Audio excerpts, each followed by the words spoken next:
Long before the scriptures were compiled into a single book, before the Masoretes added vowels or the rabbis determined the canon, before Jerome translated the Vulgate or Erasmus published his Greek New Testament, the Jewish world was already undergoing change. The ancient Hebrew of Moses and David gradually shifted to becoming the language of priests and scholars, while ordinary people, living far from the hills of Judea, began speaking an entirely different language, Greek.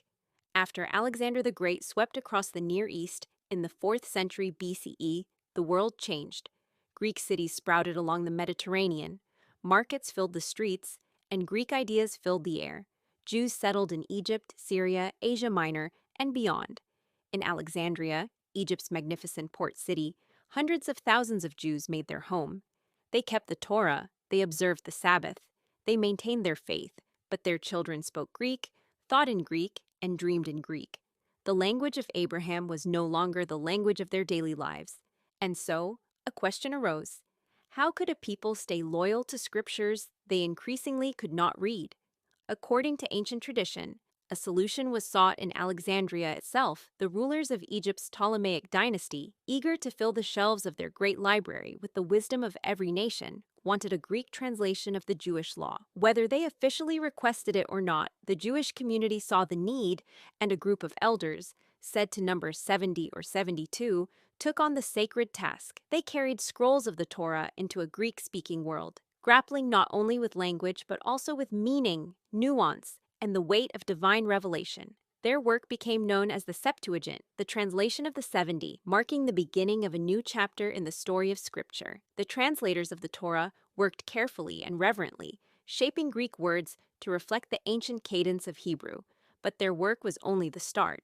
Over the next 2 centuries, more Jewish scholars translated additional books: Joshua, Judges, Samuel, Kings, the Prophets, and the writings. Some books were translated precisely, others more freely. Some were rendered almost literally, while others involved interpretive expansion. Still, some were directly written in Greek by Jewish authors living in the broader Hellenistic world. Bit by bit, scroll by scroll, a Greek scriptures took shape, flowing in the same direction as the Hebrew Bible, but influenced by the language and culture of its translators. The Septuagint didn't emerge from a single moment, but developed over a long process.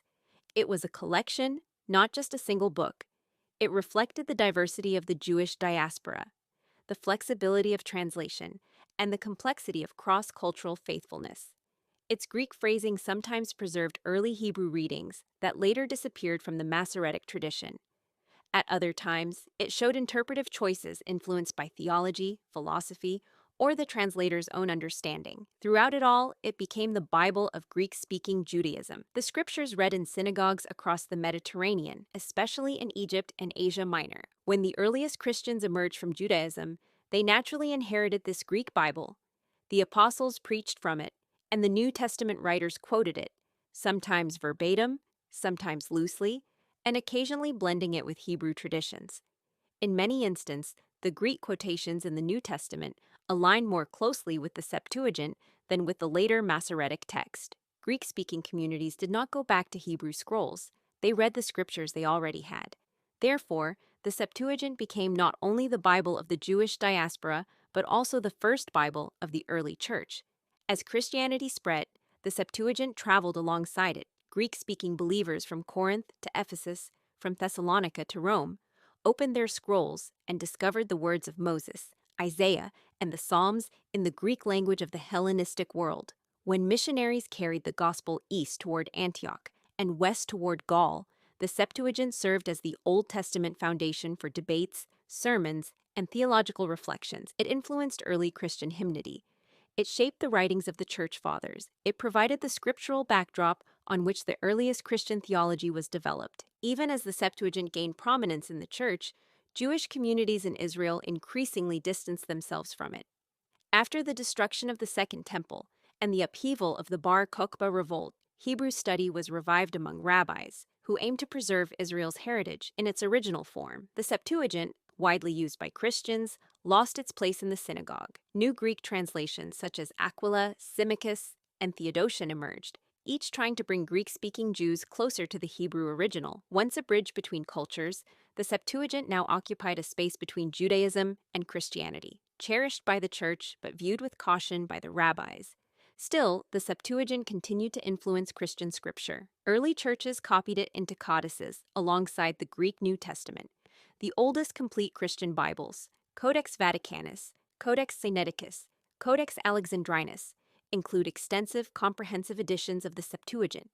Christians came to see it not just as a translation, but as the Old Testament itself, the form of scripture passed down from the apostles. When Jerome created the Latin Vulgate, he grappled with the Septuagint's influence and the Hebrew text behind it, often finding differences that puzzled or intrigued him. As centuries passed and Christianity spread into new languages, the Septuagint served as a foundation for translations into Coptic, Gothic, Armenian, Georgian, and Slavonic. When the Greek-speaking Byzantine Empire maintained Christian worship through invasions, plagues, and the rise and fall of empires, the Septuagint echoed in its liturgies. The Psalms of the Greek Bible influenced monastic prayer. The words of Isaiah in Greek shaped sermons and theology. The Septuagint's influence flowed through the Eastern Orthodox tradition, like an underground river nourishing the roots of faith. Then the modern age arrived, and scholars started comparing the Septuagint with the Masoretic text and the newly found manuscripts of the Dead Sea Scrolls. They discovered that in many places, the Septuagint kept ancient Hebrew readings that had been lost in later Jewish tradition in other areas. Its translators interpreted, expanded, or restructured the text. The Septuagint was not just a copy of the Hebrew. It served as a witness to a different stage of the biblical text, offering a glimpse into the Hebrew scriptures as they existed centuries before the Masoretes standardized them. Today, the Septuagint remains one of the most significant textual traditions in the history of Scripture. It is the oldest complete translation of the Hebrew Bible. It served as the Bible of the early church. It acts as a bridge between ancient Hebrew and Greek, between Judaism and Christianity, and between the world of the Second Temple and the Roman Empire. While not identical to the Masoretic text or later Christian Bibles, it is an essential witness, a reminder that the scriptures traveled many paths through numerous languages before reaching the modern world. And so, the story of the Septuagint is about faith crossing cultures, with language shaping scripture and scripture shaping language. It tells of Jewish elders translating ancient words for a new generation, and of early Christians reading those same words as they proclaimed the Messiah throughout the empire.